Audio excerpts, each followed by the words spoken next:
o qadınlar ki var, onlar hiss edirlər. Hansı qadın onlar üçün təhlükəlidir.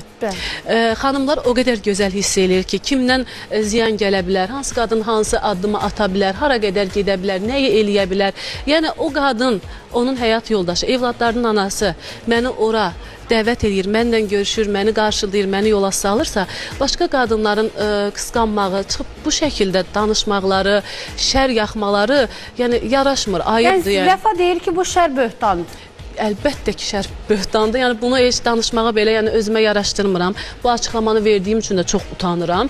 Amma ayıbdır da bu şeyləri efirdə eləməsinlər. Zəng vursunlar, gəlsinlər, görüşsünlər. Mən qaçmıram.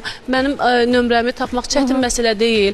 Yəni bunu sübut eləmək çox asandır da. Yəni bunu efirdə PR üçün eləyirlərsə, o özlərinə də yaraşmır, özlərinə də ayıbdır. Olmaz axı bu şeyləri eləmək. Ən azından sənət yoldaşıyıq da. Sənət.